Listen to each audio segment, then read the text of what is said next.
السلام عليكم ورحمه الله وبركاته. عاملين ايه يا شباب؟ يا رب تكونوا بخير، يا رب تكونوا بصحه وخير وسلامه. اتمنى تكونوا فهمتوا الليسون 1 والليسون 2، واي حد واقف معايا حاجه برضه يبعت لي. اتمنى لكم التوفيق باذن الله. هنبدا باذن الله يا شباب في ليسون 3. ليسون 3 نكون خلصنا بقى يونت 1، خلاص قربنا نخلص المنهج ده يا شباب باذن الله. باذن الله خير، وان شاء الله هنجيب الساينس في شويه يا شباب. نبدا، يلا بينا نبدا. سمي الله، صلى على رسول الله، ويلا بينا وهات مشروعك المفضل وتعالى يلا بينا عشان نبدا في ليسون 3. ليسون 3 سهل جدا جدا جدا، هنتكلم فيه عن 3 حاجات برضه. انا بحب قبل ما ابدا الحصه بقسم احنا هنتكلم عن ايه عشان انت تكون فاكر او تبقى عارف فاضل لنا قد ايه واتكلمنا عن ايه وفاضل ايه والكلام ده كله. يلا بينا نبدا، يلا بينا نبدا. صلى على رسول الله عليه افضل الصلاه والسلام. يلا بينا نبدا يا شباب. اول حاجه خالص يا شباب هنبدا في ايه؟ هنتكلم عن ايه؟ هنتكلم عن 3 حاجات في الليسون ده. يبقى احنا دلوقتي ليسون 3 هنتكلم عن كام حاجه؟ 3 حاجات. اول حاجه خالص هنتكلم عليها ايه؟ هو التايبس، حاجه اسمها تايبس اوف فيزيكال كوانتيتيز. يبقى نتكلم عن ايه؟ التايبس بتاعت الفيزيكال كوانتيتيز. تمام كده يا شباب؟ تمام. تاني حاجه هنتكلم على ايه؟ هنتكلم عن الفرق بين الديستانس وهنتكلم عن الفرق بين الديستانس والديسبليسمنت. الفرق بين الديستانس والديسبليسمنت يا شباب. وتالت حاجه هنتكلم عليها هي الفرق بين السبيد والفيلوسيتي. الفيلوسيتي مش قلت لكم في ليسون 3 هنتكلم على الفرق بين السبيد والفيلوسيتي؟ هنتكلم عليها دلوقتي باذن الله. صلى على رسول الله. يلا بينا نبدا في اول حاجه تايبس اوف فيزيكال كوانتيتيز. اول حاجه خالص هنتكلم عليها هي ايه؟ ايه الفرق بين ايه؟ بين انواع الفيزيكال كوانتيتي.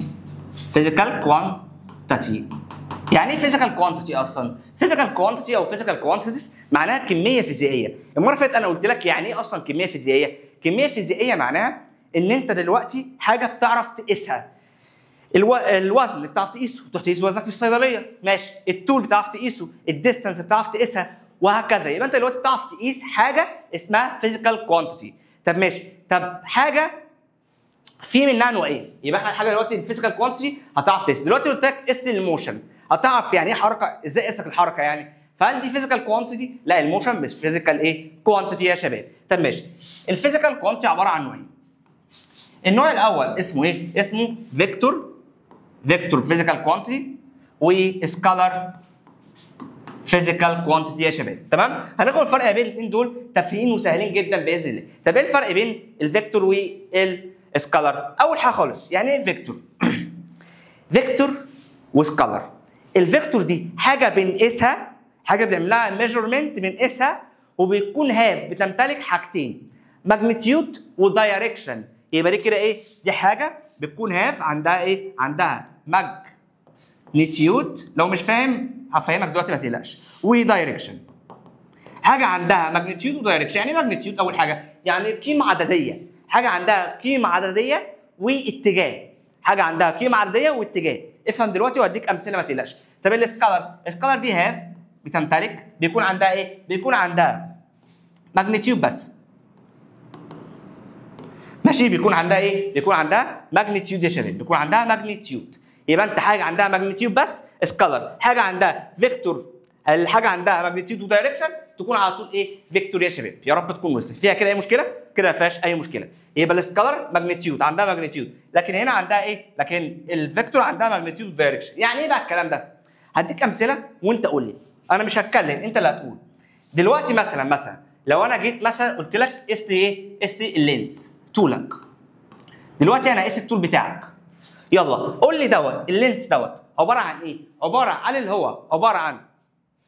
هل هو عباره عن سكالر ولا فيكتور؟ قول يلا، سكالر ولا فيكتور؟ طب انا اول حاجه افكر هل ده ليه ماجنتيود؟ ليه ماجنتيود. بروح اقيس مثلا الطول، هيقول لي مثلا 160 سنتيمتر، اهو انا كده قست الطول. طب ماشي، ليه دايركشن؟ بقول لك انت طولك 160 سنتيمتر شمال جنوب شرق غرب، لا مفيش الكلام ده. يبقى دي كده تسمى ايه؟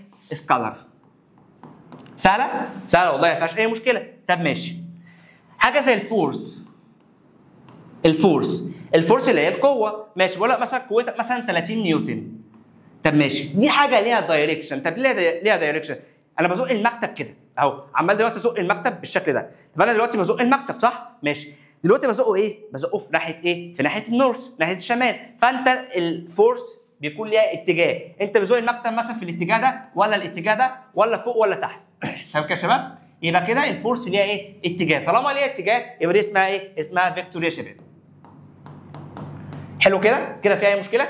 التمبريتشر درجه الحراره فيها اتجاه ولا لا؟ بقول لك مثلا درجه الحراره النهارده حر قوي، النهارده مثلا 30 سيليزيوس، طب كده ليها دايركشن؟ قلت مثلا 30 سيليزيوس في الاتجاه كذا؟ لا مالهاش دايركشن، يبقى دي سكالر ولا فيكتور؟ طبعا سكالر يا شباب. تعال ناخد امثله كمان، تعالى يلا بينا نقرا شويه امثله كمان يا شباب.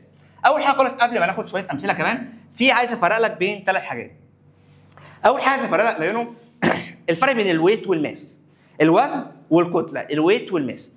وزنك، هل الوزن بتاعك بتروح تقيسه في الصيدليه؟ يعني ايه وزن ويعني ايه ماس؟ الماس كتلتك، يعني الكتله بتاعت جسمك انت، حلو كده؟ حلو. لكن الويت ايه هو؟ الويت دوت هو قوه شد او الاتراكشن فورس بتاعت الجرافتي، قوه شد الجرافتي ليك انت. يبقى قوه شد الجرافتي ليك انت دي اسمها ويت، تمام كده؟ تمام. فاحنا لو جينا قلنا الماس فيكتور ولا سكالر؟ لا الماس ده انا كتلتي كذا من غير دايركشن، يبقى دي كده ايه؟ هي كده عباره عن ايه؟ عباره عن سكالر طبعا مش فيكتور. طب ماشي.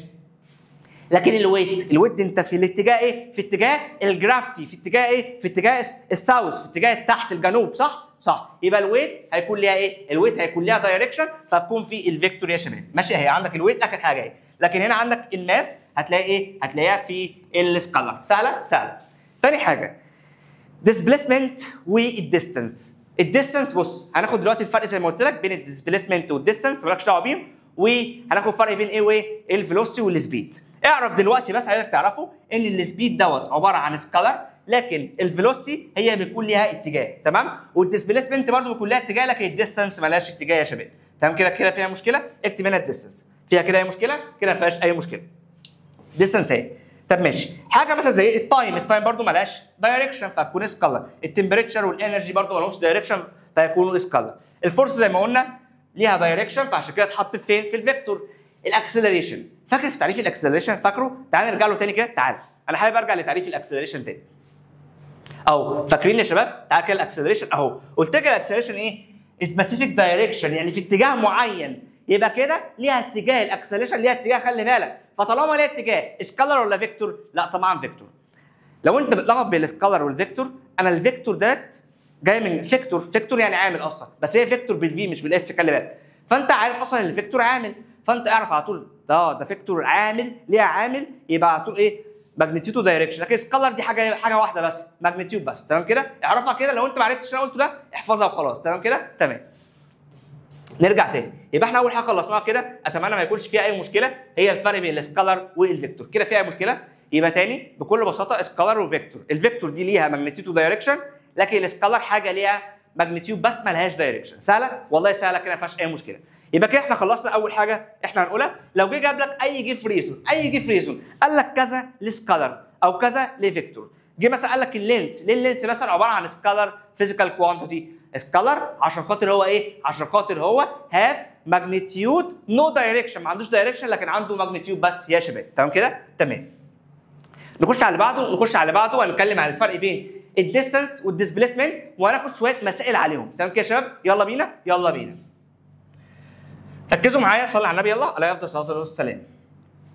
هنتكلم على الفرق بين تاني حاجه هو الديستانس والديسبيسمنت. ايه الفرق بين الديستانس والديسبيسمنت؟ تعالى معايا كده، تعالى معايا نروح رحله وانت رايح المدرسه. انت دلوقتي شخص رايح المدرسه بتاعتك، ماشي؟ حلو. ده كده ايه؟ ده كده البيت بتاعك اهو، ده كده البيت. وده كده ايه؟ وده كده المدرسه. حلو قوي؟ حلو. ماشي. انت شاب، هل انت كراجل محترم متربي هتمشي من البيت للمدرسه؟ لا طبعا. ازاي انا امشي من البيت للمدرسه؟ انا اول حاجه بعملها بروح ايه؟ بروح عند عم محمد بتاع ايه؟ بتاع الفول. حلو كده؟ حلو. بعد كده اروح ايه؟ اروح عند عم علي البقال. زي الفل. بعد كده ايه؟ هل انا هروح على المدرسه؟ لا طبعا. اعدي ايه؟ اعدي على مصطفى صاحبي اعدي عليه، وبعد كده ارجع اعدي على ايه؟ اعدي على محمد هاني صاحبي، محمد هاني، مش عارف ليه محمد هاني بس ما علينا. تمام؟ بعد كده في الاخر خالص نفكر اروح ايه؟ اروح المدرسه. مش ده طريقك وانت رايح المدرسه؟ ايوه ده الطريق. اللي انت مشيته ده كله اسمه ديستانس. يبقى ده كل اللي انت مشيته اسمه ديستانس. يبقى الديستانس لما جينا نعرفها هي الاكشوال ايه؟ الاكشوال لينس، يعني الطول الحقيقي للحاجه. الاكشوال لينس او الريل لينس. تمام كده؟ فيها كده اي مشكله؟ ما فيهاش مشكله. ده كده ايه؟ ده كده الديستانس. يبقى الديستانس هي الاكشوال لينس اللي انت مشيتها. يعني ايه؟ يعني الطول الحقيقي اللي انت مشيته. انت رحت كده وكده وكده، بص عمال تروح فين؟ عمال تروح كذا حته. طب ماشي. طب الديسبيسمنت ايه هي الديسبيسمنت؟ الديسبيسمنت بكل بساطه هي عباره عن ايه؟ عباره عن the shortest length from start point and end point. تاني the shortest length يعني اقصر طول ما بين ايه؟ ما بين الستارت بوينت والاند بوينت. اهو ده اقصر طول ما بين الستارت بوينت والاند بوينت اسمه ايه؟ اسمه ديسبيسمنت. ديسبيسمنت يبقى كده اللي بالاحمر ده ديسبيسمنت، لكن اللي بالاسود ده هو عباره عن ايه؟ عباره عن الديستنس. سهله؟ والله الكلام سهل وتافه ما فيهوش اي مشكله. يبقى دلوقتي الفرق بين الديستنس والديسبيسمنت، الديستنس هي الاكشوال ايه؟ الاكشوال لينث فروم ستارت بوينت اند اند بوينت. لكن الديسبيسمنت هو ذا شورتست لينث. ذا شورتست لينث منين لمنين؟ فروم ستارت بوينت تو اند بوينت. يا شباب سهله؟ والله سهله ما فيهاش اي مشكله. تعالى نرجع نقرا الكلام ده، يلا بينا نرجع نقرا الكلام ده. طب تعالى ناخد فرق تاني، الاثنين بيرمزوا بالرمز دي، خلي بالك الاثنين بنرمزوا بالرمز دي. طب ماشي. لو جينا دلوقتي نتكلم عن اليونت بتاعتهم، خلاص ده ديستنس فهتمشي الاثنين بالمتر او الكيلومتر عادي، الاثنين بالمتر او الكيلومتر، فالاثنين نفس اليونت برضه. طب ماشي.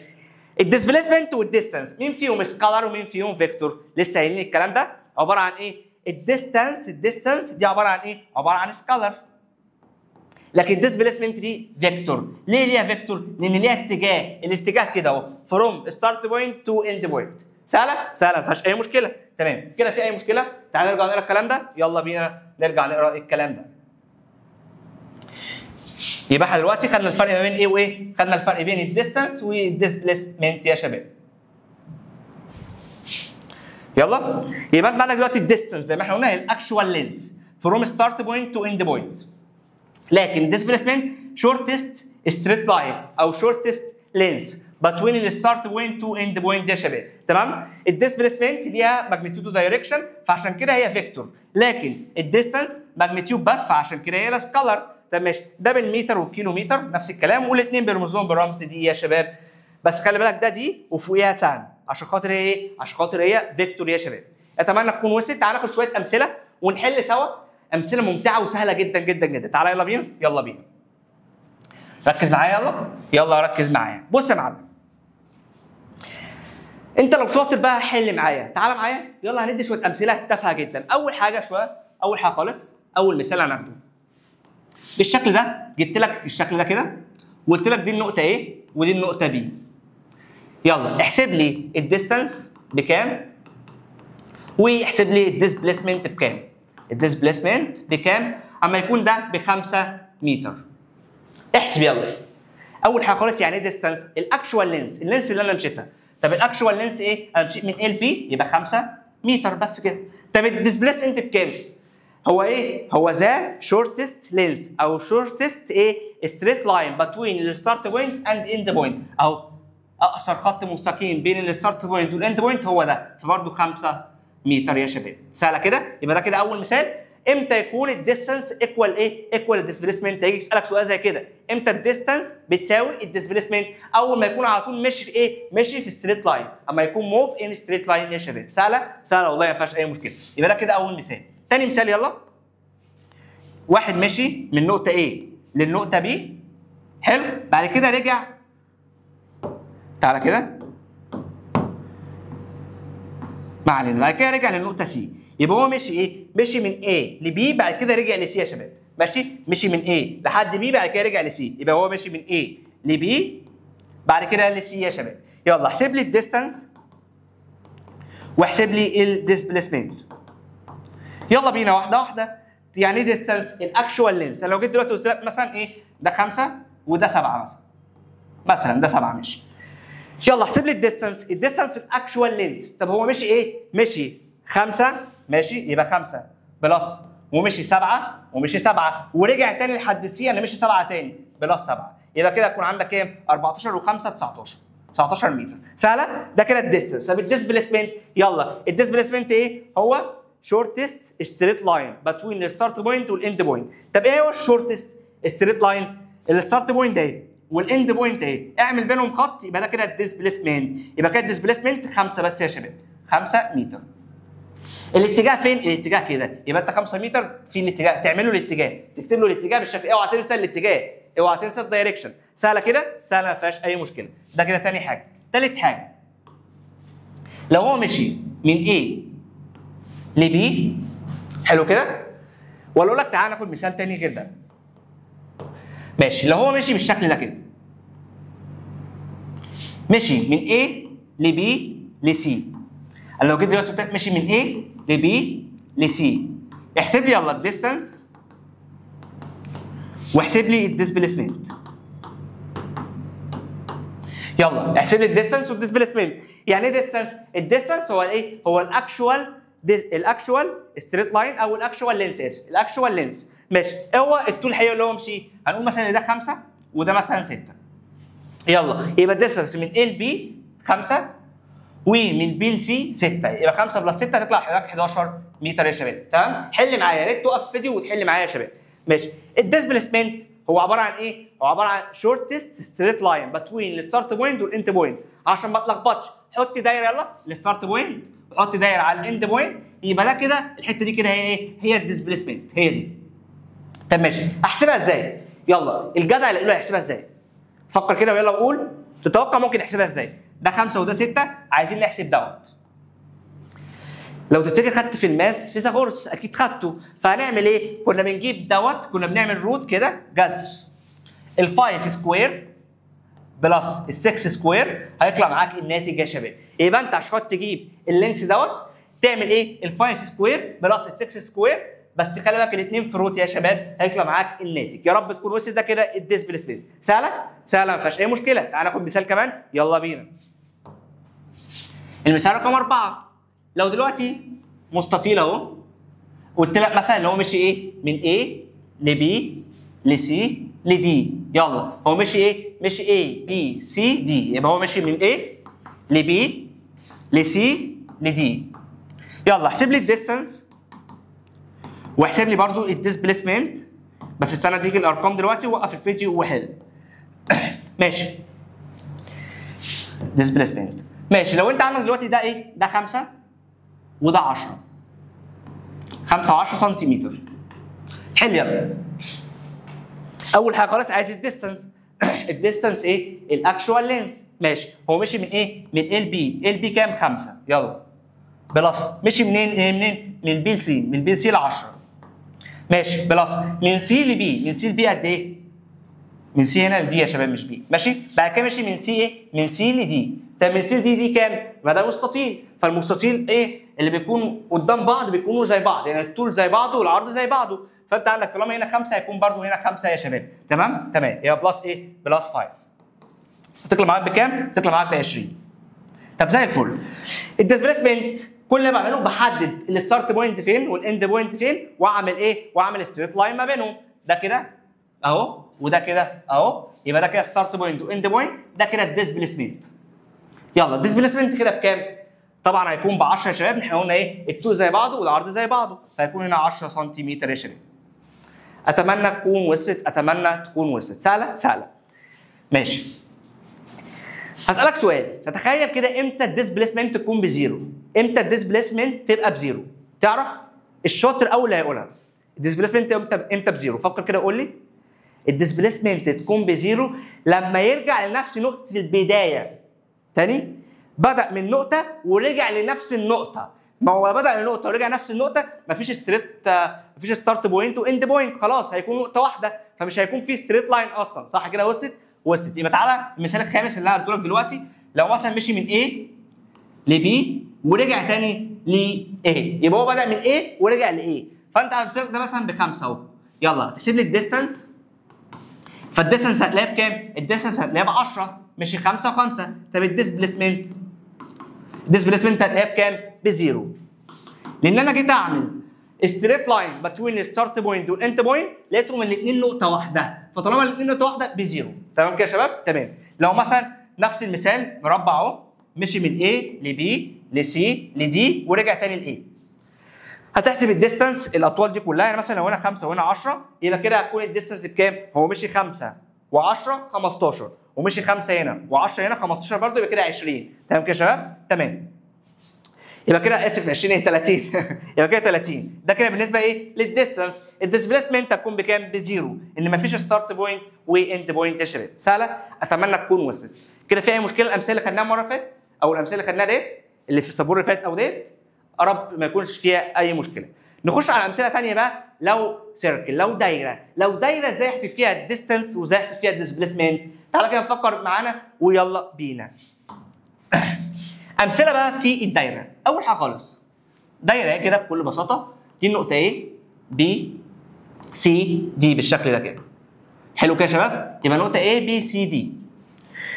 قلت لك شخص ماشي من A ل B ل C ل D ورجع تاني ل A، يبقى هو ماشي من A ل B ل C ل D ورجع تاني ل A بالشكل ده كده.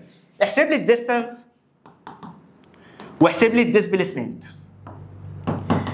في السيركل بقى اللعبه كلها فين؟ اللعبه كلها في الديستانس. ان انا احسب الديستانس ازاي؟ لو جيت انا مثلا دلوقتي قلت لك ده كده الراديوس، ها؟ عارفين الراديوس اكيد، مثلا ب5. لو الراديوس مثلا ب5 متر اهو. دلوقتي انا عايز احسب الديستانس، هو ماشي منين لمنين؟ A B C D ورجع لايه تاني؟ احسب الديستانس ازاي؟ الديستانس بتتحسب بالمحيط يا شباب. يبقى انت عايز تحسب الديستانس، اعرف محيط الدايره بكام. طب انا اجيب محيط الدايره ازاي؟ محيط الدايره عباره عن ايه؟ 2 باي ار. يبقى انا عشان احسب محيط الدايره 2 باي ار، عايز تجيب الديستانس احسب محيط الدايره بكام؟ وهو كمان ماشي قد ايه؟ تمام؟ هو كده ماشي الدايره ايه؟ كلها، يبقى محيط الدايره هو الديستانس. يلا 2 باي ار، يبقى 2 في الباي في الار بكام؟ الباي دي 22 على 7 هتلاقيها عندك في الاله، تمام؟ 22 على 7 في كام؟ في الار بكام هنا؟ ب5. يبقى انت لو ضربت دول في بعضهم هيطلع لك الديستانس على طول. سهله؟ فيها كده اي مشكله؟ ما فيهاش مشكله. الديسبيسمنت ايه هو الديسبيسمنت؟ هو عباره عن ايه؟ عباره عن الستريت لاين بتوين الستارت بوينت والاند بوينت. هو رجع لنفس النقطه تاني، بدا بنقطه ورجع لها تاني، فاكيد الديسبيسمنت بزيرو. سهله؟ والله تافهه جدا ما فيهاش اي مشكله. يا رب تكون وصلت. طب ناخد مثال كمان؟ يلا بينا. مثال برضو في السيركل. هو عندك A B C D، بيقول لك هو ماشي كده في سيركل من A ل B ل C ل D، وقف عند دي بالشكل ده كده يا شباب. حلو كده؟ حلو ما فيهاش اي مشكله. احسب لي الديستانس واحسب لي الديسبيسمنت. يلا. واداك مديك الراديوس برضو ب5، هثبت الراديوس ب5 في كل المسائل يا شباب. تمام؟ يلا بينا. اول حاجه خالص عندك الديستانس بكام؟ الديستانس اعرف محيط الدايره، بس بشرط هنا محيط الدايره عشان هو مشي الدايره كلها، لكن هو مشي هنا قد ايه؟ قول يلا لو جدع، قول 3/4 الدايره. يبقى انا هضرب 3 على 4 اضربها في 2 باي في الار اللي هي ب5. وصلت؟ يا رب تكون وصلت. يبقى الديستانس عشان خاطر اجيبها المحيط، بس لازم اشوف مشي قد ايه؟ مشي 3/4 الدايره، يبقى اضرب 3/4 اهو 3/4 دي اضربها في ال 2 باي ار اللي هو القانون بتاعنا 2 باي ار. تمام؟ والله سهله. طب الديستانس بجيب الستارت بوينت والاند بوينت وباخد ايه؟ باخد خط ما بينهم. ده كده الديسبيسمنت. طب ماشي. ركز معايا في الحته دي. مش ده كده راديوس برضو فهيكون ب5، وده كده راديوس برضو فهيكون ب5. حلو كده؟ يبقى ده بقى ايه؟ بقى مثلث. يبقى اعمل فيثاغورس اهو، بقى مثلث عشان 5 و5 عايز اجيب الحته دي، يبقى انا اجيب الروت 5 سكوير بلس 5 سكوير هيطلع معانا الديسبيسمنت. سهله؟ والله سهله ما فيهاش اي مشكله. ما فهمتش دي؟ اعيدها تاني. نعيد تاني الديسبيسمنت لو انت ما فهمتوش. اهو كده قلنا النقطه دي A B C D. ده كده الراديوس، قلنا الراديوس ب5. يعني ايه الراديوس يا شباب؟ الراديوس هو السنتر، النقطه اللي في السنتر تتوصل باي نقطه على الدايره اسمها راديوس. يعني لو مثلا ده كده كل ده راديوس، كل ده ايه؟ راديوس يا شباب. ماشي زي الفل. يبقى كده دلوقتي ده راديوس ب5 وده كده برضو راديوس ب5. الديسبيسمنت هو ايه؟ هو عباره عن ستريت لاين بتوين ستارت بوينت واند بوينت اللي هو الحته دي كده. تمام؟ بقت مثلث. هنا 5 وهنا 5 وانا عايز اجيب دي، يبقى كده دي فيثاغورس روت 5 سكوير بلس 5 سكوير هيطلع معاك الناتج يا شباب. سهله؟ والله تافهه قوي ما فيهاش اي مشكله. المساله اللي بعدها، والله احنا مش بنحفظ، احنا بنحل. اعتبر ان انا بحل معاك مسائل مش بنحفظ. كل المسائل دي الامثله دي عندك في المنهج، بس والله كلها تافهه وسهله جدا. تمام؟ اللي بعده مثال رقم 3. لو انا دلوقتي مشي A، برضو بنتكلم عن السيركل، لو مشي في دايره دي، لو هو مشي من A ل B ل D، ومديك انا الراديوس اهو كده، الراديوس ده كده ايه؟ عباره عن 5 سنتيمتر مثلا او متر، مش هتفرق معانا. تمام، احسب لي يلا الديستانس. الديستانس ايه؟ الديستانس هو ايه؟ الحاجه اللي هو مشيها. الديستانس في السيركل بحسب ايه؟ بحسب محيط الدايره اللي هو 2 باي ار. طب هو مشي قد ايه؟ ده مشي نص الدايره اهو، شايف؟ نص الدايره، يبقى اضرب نص في 2 باي في الار اللي هي ب 5. سهله؟ والله تافهه ما فيهاش اي مشكله. هيطلع لك الناتج بتاع الديستانس. طب انا دلوقتي لو عايز الديسبليسمنت، الديسبليسمنت بكام؟ يلا بينا. الستارت بوينت اهي، الاند بوينت اهي، الستريت لاين ما بينهم ده كده. يبقى انت عندك ده بكام؟ انت مش عندك الراديوس هنا ب5 وده برضه راديوس ب5، يبقى 5 و5 كام؟ الديسبليسمنت 10. تمام؟ يبقى هنا الديسبليسمنت هتكون ب 10 يا شباب. فيها مشكله؟ والله تافهه جدا ما فيهاش اي مشكله. اخر مثال هناخده، يلا بينا اخر مثال.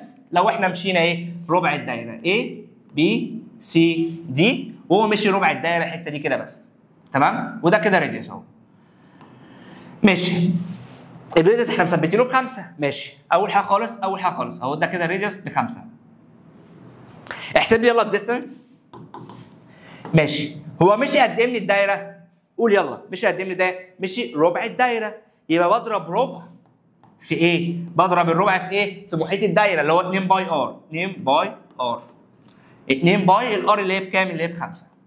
يبقى ربع في 2 باي في ال5 يا شباب، يطلع معاك الناتج بتاع الديستنس. طب الديسبليسمنت، يلا الديسبليسمنت. الديسبليسمنت بكل بساطه يطلع معاك بكام؟ الديسبليسمنت هو ايه؟ الخط المستقيم بين الستارت بوينت واند بوينت اهو. ده كده A وده كده B، فكده الستريت لاين ما بينهم ده كده ايه؟ ديسبليسمنت. سهله. انت عندك ده ب5 الراديوس وده برضه الراديوس ب5. نفس الكلام، باخد الروت 5 سكوير بلس 5 سكوير، هيطلع معاك الناتج بكل بساطه. ده كده كل الامثله على الديستانس وعلى الديسبليسمنت. اتمنى تكون كلها وصلت يا شباب. تمام؟ احنا نتكلم النهارده عن 3 حاجات. اول حاجه خالص النهارده اتكلمنا عن الديستانس دلوقتي والديسبليسمنت، ماشي. اول حاجه اتكلمنا عليها الفرق بين الفيكتور والسكالر. وتاني حاجه الفرق بين الديستانس والديسبليسمنت والامثله بتاعتهم. تالت حاجه هنتكلم عليها الفرق بين السبيد والفيلوسيتي، ونكون خلصنا. كلمتين بس يعني، انا خلاص ما تقلقش، هما كلمتين بس اللي هنقولهم. السبيد والفيلوسيتي. ماشي. اول حاجه خالص، انت واخد السبيد قبل كده؟ قول لي يعني ايه سبيد؟ انت علمتني يا مستر ان انا ما احفظش تعريفات. انا بغش. بنغش منين؟ من القانون. ماشي يلا، القانون بتاعك بيقول لك ايه؟ بيقول لك ديستانس، ان السبيد ديستانس بير تايم على التايم. فاحنا بنقول هي ايه؟ السبيد عباره عن ديستانس كفرد باي تايم، صح كده؟ صح. الفرق بين السبيد والفيلوسيتي كلمه واحده بس. الفيلوسيتي عباره عن ديسبليسمنت، بص ركز معايا، ديسبليسمنت بير تايم. يعني الفيلوسيتي ديسبليسمنت لكن السبيد ديستانس. وصلت؟ والله وصلت وسهله. يبقى لو اعرف الفيلوسيتي هي عباره عن ايه؟ ديسبليسمنت كفرد باي تايم. ديسبليسمنت كفرد باي تايم. وطبعا لسه واخدين الفرق بين الديسبليسمنت والديستانس ازاي نحسبهم. فور بيربط لك، ممكن يجيب لك مثلا سيركل في ده سيركل، تمام؟ زي ما احنا لسه واخدينه، ويقول لك يلا احسب لي الفيلوسيتي، فتجيب انت الديسبليسمنت من السيركل ديت، من الدايره ديت، وتحسب له منها الفيلوسيتي، ان انت تقسم الديسبليسمنت دي على التايم. وصلت. تعالى كده احنا كده خلصنا. تعالى بس نحل مثالين كده ونقرا الكلام اللي احنا قلناه دوت. بسم الله الرحمن الرحيم. يلا بينا. يبقى ده كده اللي احنا خدناه، الفرق بين الديستانس والديسبليسمنت زي ما احنا قلنا اهو، الفرق بين الديستانس والديسبليسمنت. تمام. تعالى يلا نحل مسائل. يلا بينا نبدا نحل في المسائل. بس في حاجه خلي بالك، الافريج سبيد والافريج فيلوسيتي. الافريج سبيد والافريج فيلوسيتي المره اللي فاتت كنا واخدين ايه هو الافريج سبيد؟ الافريج سبيد كنا احنا واخدينه التوتال ديستانس على التوتال تايم. يبقى الافريج سبيد خلي بالك سبيد توتال ديستانس على التوتال تايم. لكن لو عايز الافريج فيلوسيتي بقى، لا، يبقى توتال ديسبليسمنت على التوتال تايم. بتجيب الديسبليسمنت على ايه؟ على التايم، بس التوتال اللي هي ايه؟ اللي هي كلها يا شباب. تمام كده؟ تمام. يلا بينا نبدا نحل في مسائل. يلا بينا. دلوقتي بيقول لك ريس مشي 50 متر، تمام؟ ريس مشي ايه؟ مشي 50 متر، يبقى ده عباره عن ايه؟ عباره عن ديستانس. مشي فين؟ في النورث، يعني مشي فين؟ في الشمال اهو كده. ريس مشي 50 متر في الشمال اهو. فقد ايه؟ في 30 سكند في 30 ثانيه، يبقى 50 متر في 30 ثانيه. ماشي. زين اللي هو 100 متر مشيهم فين؟ في الاست، الاست اللي هو ايه؟ اللي هو الشرق بالحته دي كده، الشرق اهو. يبقى هو ماشي كام؟ مشي 100 متر في 60 ثانيه اهو بالشكل ده كده في الشرق. ماشي. بعد كده مشي في الجنوب اهو، بيقول لك مشي في الجنوب، رجع تاني في الجنوب في 10 ثواني. يبقى هو رجع تاني في الجنوب ب 10 ايه؟ 10 ثواني، ونفس الديستانس اللي هي كام؟ اللي هي 50 متر. تمام. بعد كده ايه؟ باك، رجع تاني لحد ايه؟ لحد الستارت بوينت، يعني هو رجع للايه تاني. تمام؟ اللي هو ال 100 متر في 40 سكند. تعالوا نشوف عايز ايه؟ هو رجع تاني للنقطه دي. تعالوا نشوف بقى هو عايز ايه؟ اول حاجه خالص عايزها ايه؟ قال لك هات التوتال ديستانس، هات الديستانس المسافه اللي هو مشيها كلها اللي هي كام؟ اللي هي 100، وعندك هنا 50 و150، يبقى 300، 150 و150. تمام، يبقى 300 متر. عايز الافريج سبيد. يعني ايه افريج سبيد؟ بجيب التوتال ديستانس، طالما سبيد توتال ديستانس على التوتال تايم. طب ماشي، التوتال ديستانس بكام؟ تعالى كده يلا بينا. انت عندك دلوقتي ايه؟ الافريج فيلوسيتي، مش سبيد، افريج فيلوسيتي دي لا. هو عايز الافريج ايه؟ الافريج فيلوسيتي. الفيلوسيتي توتال ديسبيسمنت على التوتال تايم. الديسبيسمنت بكام؟ يلا انت عندك دلوقتي الديسبيسمنت، بس هو هنا بيقول لك الديسبيسمنت لو هو ما مشيش الحته دي. تعالى كده يلا بينا. يبقى هو بيقول لك الديسبيسمنت لو هو ما مشيش الحته دي يا شباب. بس هي مش مكتوبه، معلش المساله متلخبطه شويه. هو هنا بيقول لك عايز الديسبيسمنت لو هو ايه؟ لو هو ما مشيش الحته دي. لو هو لحد الدي بس. الديسبيسمنت لو لحد الدي. ماشي. يبقى يلا ناخد اقصر خط مستقيم بتوين ايه؟ الستارت بوينت والاند بوينت اللي هو الحته دي كده. تمام؟ يبقى هو كده ايه؟ الديسبيسمنت ب 100 على التوتال ايه؟ على التايم اللي هو مشي اللي هو 40، هنا يطلع لك النتيجه على طول. تمام كده يا شباب؟ تمام. الحمد لله رب العالمين، كده خلصنا الحمد لله رب العالمين الدرس دوت. ما تخافوش، انا هحل معاكم اسئله كتير وهنزلها. اتمنى بس اهم حاجه يكون الشرح وصل. ربنا معاكم ويوفقكم جميعا، والسلام عليكم ورحمه الله وبركاته.